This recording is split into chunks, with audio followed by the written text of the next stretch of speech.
এই ওখানে বড় টিভি ছিল, মিউজিক সিস্টেম ছিল, এখানে তো একটা রেডিও নেই রে। আপনাদের একদম চিন্তা করতে হবে না। আমার বাবা, মা, দাদা, ভাই, বৌদি, বাচ্চারা সবাইকে ডাকবো। সবাই একসাথে থাকবো, খুশি খুশি থাকবো।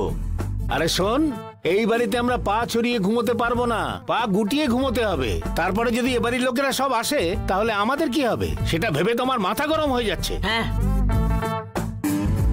ও মা গো, তুমি যদি এরকম হও তাহলে তোমার বাড়ির লোক কেমন কে জানে। আরে আপনি এসব কি বলছেন? আমার দাদা ফিল্ম ইন্ডাস্ট্রিতে কাজ করে।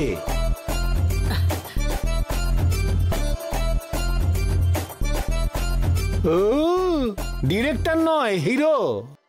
পোস্টার লাগায়। আমার বৌদি একটা স্কুলে কাজ করে। কি কাজ করে? টিচার? না, আয়া। দাদা, শিবানীকে আমি কি করে মুখ দেখাবো? ও কত বড় বড় লোকের ছেলের ফটো দেখালো, আর আমি লাগবে না লাগবে না লাগবে না এই বলে রিজেক্ট করলাম। আর শেষে এই ভিখারিটার সাথে বিয়ে হলো। কেন মা আপনি এসব বলছেন? আমিও কোটিপতি হব। তুমি টাকা রোজগার করতেও পারবে না আর কোটিপতিও হতে পারবে না। ঠিক আছে, রুমে এসি আছে তো?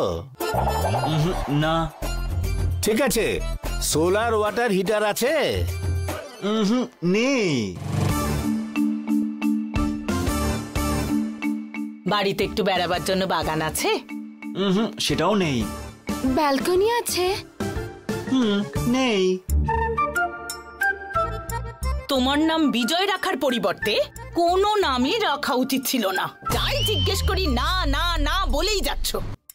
মানুষের শুধুমাত্র 3 বেলা ভাতই দরকার, বাকিগুলো তো এমনিই হয়ে যাবে। শোনো মহারাজা, আমি আর আমার মেয়ে ভাত খাই না। কি? আপনারা খাবার জন্য ভাত খান না? আমরা এখন ডায়েটে আছি, মানে আমরা শুধু খাই fruits, vegetable, fish, chicken, mutton, crab, এই সব খাবার খাই।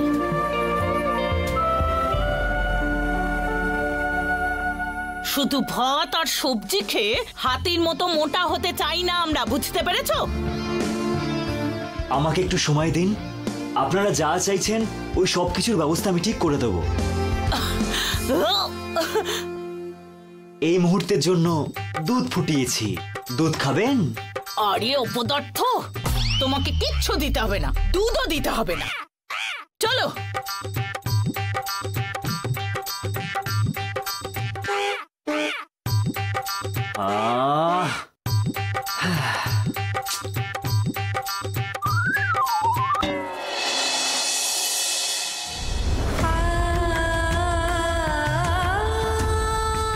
এই সময় দাদা বাবুও নেই।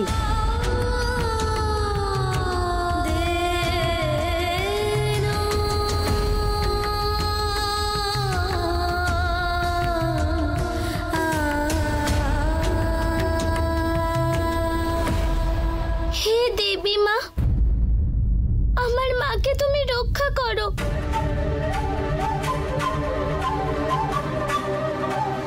মা না থাকলে আমি বাঁচতে পারবো না বলে প্রার্থনা করছি না।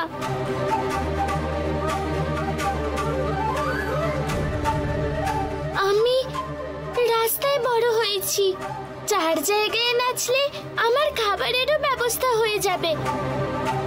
কিন্তু আমার মা খুব ভালো গো, মাকে অনেক দিন বাঁচতে হবে। আমি তোমাকে খুব ভরসা করি, দয়া করে আমার মাকে আমার থেকে দূরে করে দিও না মা।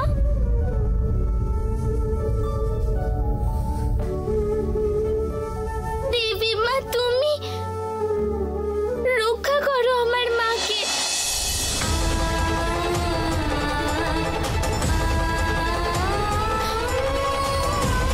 দেখো কে কত বুদ্ধি আমাদের দুর্গার। হে মা, রক্ষা করো।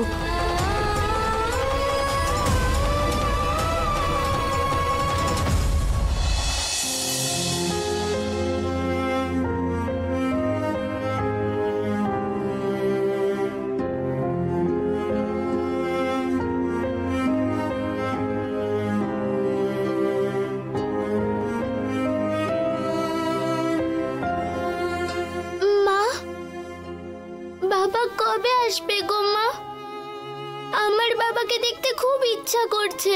বাবা কি আমাদের ছেড়ে চলে গেছে? দিদি, দাদাবাবু ফোন করেছিল? না কমলা মা, ওর ফোন করা তো ছাড়ো, আমি ফোন করলেও ফোন ধরছে না। দিদি, তুমি একবার ফোন করে দেখো না।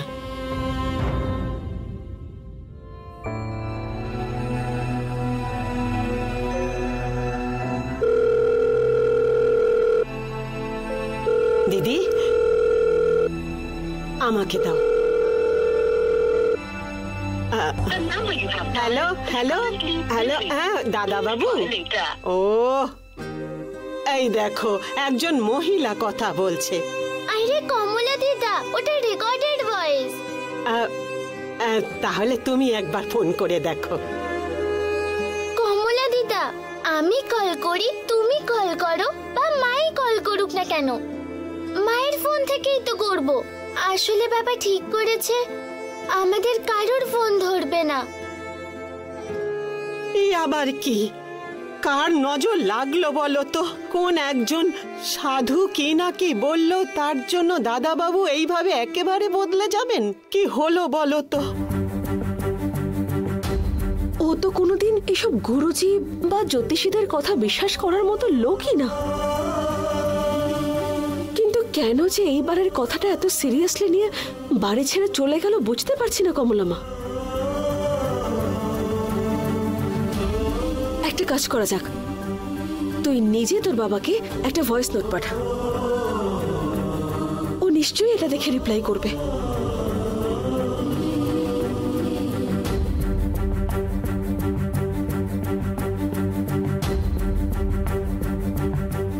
হ্যালো বাবা, বাড়ি চলে এসো বাবা। আমার কথা তোমার মনে পড়ছে না? আমি এবার সত্যি কেঁদে ফেলবো, কিন্তু তুমি না থাকলে আমি আর মা কি করে থাকবো? স্কুলে যখন কেউ রাগায় আমায়, তখন আমি তাদের বলি আমি কিন্তু আমার বাবাকে ডেকে নিয়ে আসবো। এবার আমি কি বলবো বলো? রাত্রির হলে আমি কাকে জড়িয়ে ধরে ঘুমাবো? আমাকে রুটিগুলো ছোট ছোট পিস করে কে খাইয়ে দেবে? বাবা, আমার খুব ভয় করছে বাবা। তুমি না থাকলে আমি এক পাও হাঁটতে পারি না। আমি তোমায় রিকোয়েস্ট করছি বাবা, তুমি ফিরে এসো বাবা।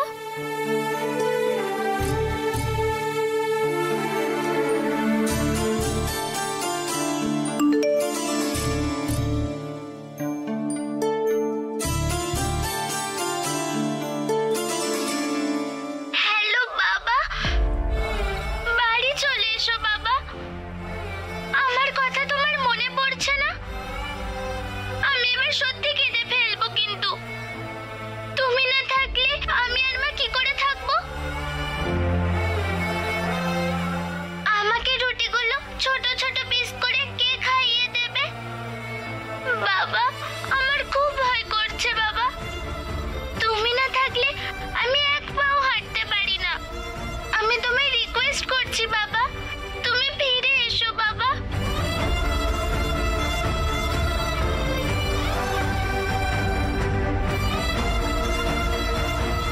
দিদি, শিবা স্যারকে একবার ফোন করো না।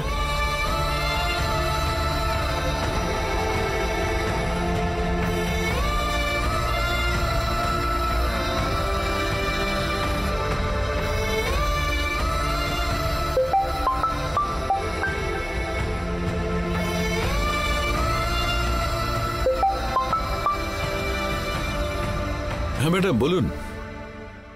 মিস্টার শিবা, অশোক এখনো বাড়ি আসেনি।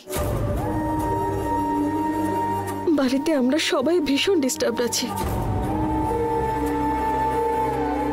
দুর্গাও ভীষণ কষ্টে আছে, ওর কষ্ট আমি আর দেখতে পারছি না। আমরা কেউ কল করলে সেই কলটাও ধরছে না। আপনি প্লিজ একবার ট্রাই করে দেখুন না। আমি কল করছি ম্যাডাম, উনি যেখানেই থাকুক না কেন খুঁজে আজ রাতের মধ্যে বাড়ি নিয়ে আসবো। I am so sorry mister Shiva. আমাদের পার্সোনাল ম্যাটারে আপনাকে টানছি, দয়া করে কিছু মনে করবেন না। আরে দয়া করে এইভাবে বলবেন না ম্যাডাম। আপনি আমাকে শুধু মাইনেই দিচ্ছেন না, আমাদের বাড়িতে যা ভালো কাজ সবার পেছনেই আপনি। আমার বড় মেয়ের বিয়েতে আপনার দাদাই টাকা দিয়েছিলেন, আমি বাড়ি বানাবার জন্য আপনি টাকা দিলেন, 1 টাকাও আপনি স্যালারি থেকে কাটেননি ম্যাডাম। যখন আমার স্ত্রী হসপিটালে ভর্তি ছিল আপনি হসপিটালের বিল পেমেন্ট করেছেন। আজ আমার ছেলে এত বড় কলেজে পড়ছে শুধু আপনারই জন্যে। দয়া করে কোনোদিন এসব ভাববেন না ম্যাডাম। আমি আপনাকে ম্যাডাম বলে মনে করি না, আমার নিজের বোনের মতন দেখি।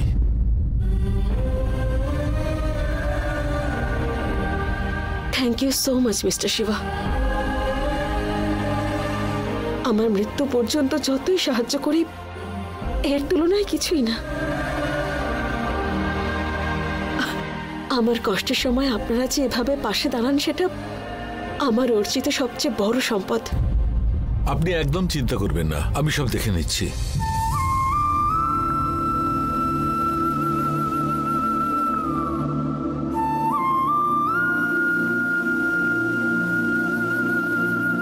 স্যার কেন এরকম করছেন? বাড়িতে সবাই ওনার জন্য কত কষ্ট পাচ্ছেন, কোথায় যে খুঁজবো ওনাকে।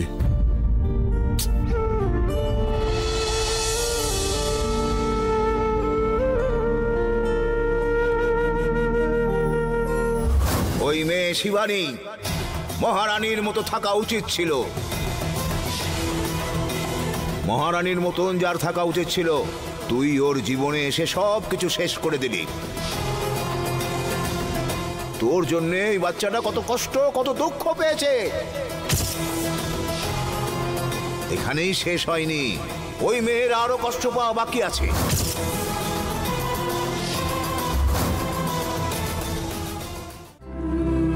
বেচারি দুর্গা, আমি জানি আমি না থাকলে ওর খুব কষ্ট হবে। বাড়ি কি ফিরে যাব? আমি আর শিবানী যদি একসঙ্গে না থাকি তাহলে তো খুব কষ্ট পাবে, কিন্তু আমি বাড়ি ফিরে যাব না।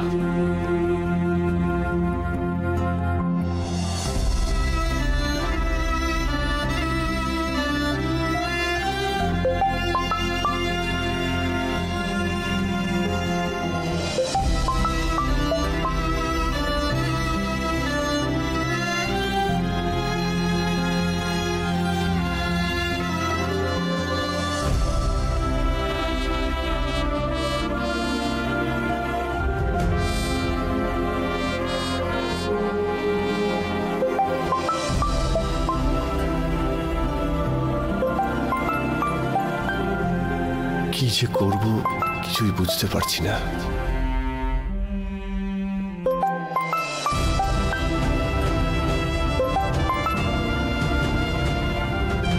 হ্যাঁ মিস্টার শিবা, বলুন। স্যার আপনি কোথায় আছেন স্যার? আপনি কেন এরকম করছেন? বাড়িতে সবাই আপনার জন্য মন খারাপ করে আছে, আপনি জানেন তো। আপনার উপরেই বাড়ির সবাই নির্ভর করে আছে। হঠাৎ করে আপনি যদি এইভাবে বাড়ি ছেড়ে চলে আসেন, বাড়ির সবার তো কষ্ট হবেই স্যার। মিস্টার শিবা, ওরা যাতে কষ্ট না পায় সেই জন্যই আমি চলে এসেছি। স্যার বাইরে কোনো একজন লোক কেউ কিছু বলল, আপনি সেটা শুনে বাড়ি ছেড়ে চলে যাবেন স্যার? দেখুন, উনি সাধারণ সাধু নন, ভগবানই ওনাকে পাঠিয়েছিলেন। ওনার দিকে তাকালে মনে হচ্ছিল চোখ থেকে জ্যোতি বেরিয়ে আসছে, আর ওনার বলা প্রত্যেকটা কথা একদম সঠিক। ওই সাধু অনেক কিছু বললেন যেগুলো শিবানী আর আমি জানতাম। প্রতিটি কথাই সত্যি। এসব কি করে সম্ভব? না মিস্টার শিবা, আমি জানি আমি জীবনে অনেক পাপ করেছি, আর ভগবান আমাকে দেবীর মতো স্ত্রী দিয়েছেন, ভালো একটি মেয়েও দিয়েছেন, কিন্তু আমি ওদের দুজনকে সুখে রাখতে পারিনি। আমি আমার বাড়ির লোকেদের কথা শুনে আমি আমার সবচেয়ে মূল্যবান সম্পর্ককেও গুরুত্ব দিইনি। টাকার পিছনে ছুটেছিলাম। আমার নিষ্পাপ আর সরল সোজা স্ত্রী শিবানীর সঙ্গে আমি বিশ্বাসঘাতকতা করেছিলাম।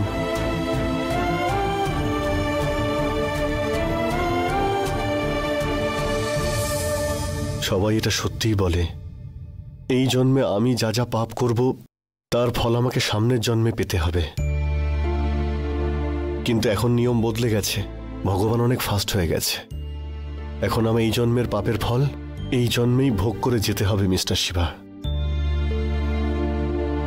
সকালে যদি কারোর সঙ্গে আমরা অন্যায় করি, দেখবেন সন্ধ্যের মধ্যেই তার ফল তাকে পেতে হবে। জীবনে আমরা যদি কোনো ভালো কাজ করে থাকি, তার ফল আমরা খুব ভালোই পাব। কিন্তু যদি পাপ করে থাকি, তাহলে তার ফলও ভোগ করতে হবে।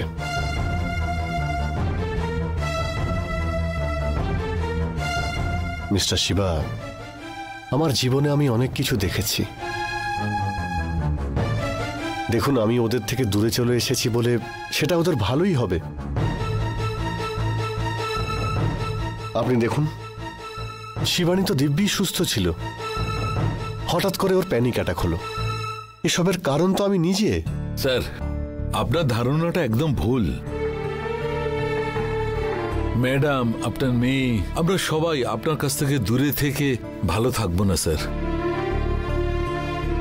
দয়া করে বাড়ি ফিরে আসুন। মিস্টার শিবা, আমায় একটা কথা বলুন, আমি যদি হঠাৎ করে মারা যেতাম তাহলে কি করতেন? স্যার, 3 দিনের মধ্যে সবকিছু নর্মাল হয়ে যেত। খুব বেশি হলে 1 মাস হলে আপনারা সবাই নর্মাল হয়ে যেতেন। 1 বছর হওয়ার পরে শিবানীও ঠিক নর্মাল হয়ে যেত। এটাই জীবন। পৃথিবীতে আসার সময় আমাদের সঙ্গে কেউ আসে না, আর চলে যাওয়ার সময়ও আমাদের সঙ্গে কেউ থাকে না। এর মাঝে আমরা প্রত্যেকে যাদের সঙ্গে থাকি তারাই বিশেষ।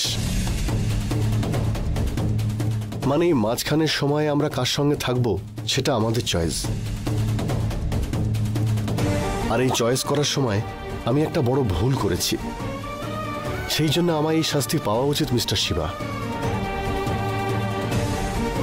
শিবানী আর আমার মেয়েকে ছাড়া আপনি কি এটা ভাবলেন যে আমি সুখে থাকতে পারবো? আমি একদিনেই যে কত কষ্ট পাচ্ছি আপনি জানেন? সেটা শুধু আমিই জানি, ভাষায় প্রকাশ করতে পারছি না। It's very painful. যাদের আমরা মন থেকে ভালোবাসি তাদের থেকে দূরে থাকাটা সত্যিই খুবই কষ্টের। কিন্তু তাদের ভালোর জন্য আমাদের দূরে থাকাটাই ভালো।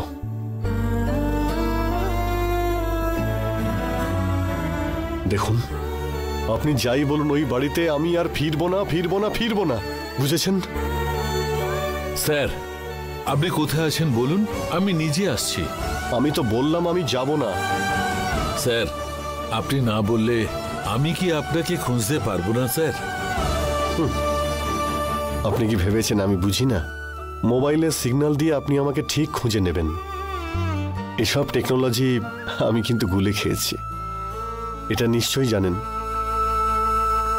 এমন এমন ওয়েবসাইট আমি হ্যাক করেছি সেসব বিষয়ে আপনি জানেনই না। দেখুন, আপনি যতই ট্রাই করুন, আমি যে কোথায় আছি আপনি জানতে পারবেন না, চেষ্টা করলেও পারবেন না। দেখুন, এখন আমি মোবাইলটা সুইচ অফ করে সিমটাকে আমি ফেলে দেব। স্যার, স্যার,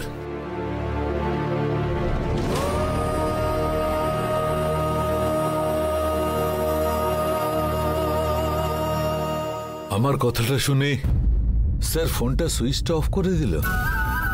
কিভাবে খুঁজবো, কোথায় আছেন, কি করছেন, কেমন আছেন?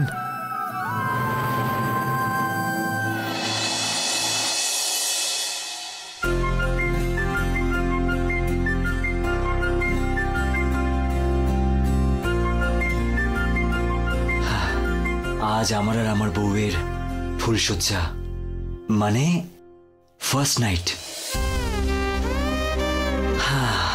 আমাদের প্রথম রাত। বুড়ো মামা আর মা এখানেই কোথাও হলে নিশ্চয়ই ঘুমিয়ে আছে। আমি আস্তে করে আমি আমার বউয়ের রুমে গিয়ে এই দুধটা দিয়ে আমার সংসার শুরু করতে হবে।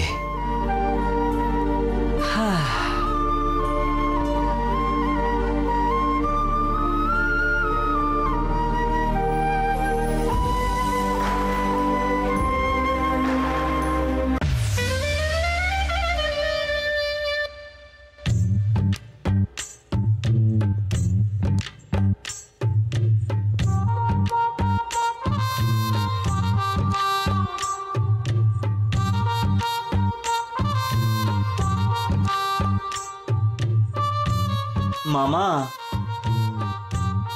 নন্দিনী, মা,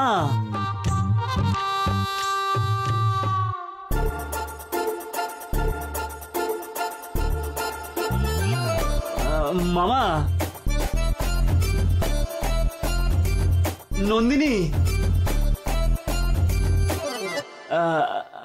মা,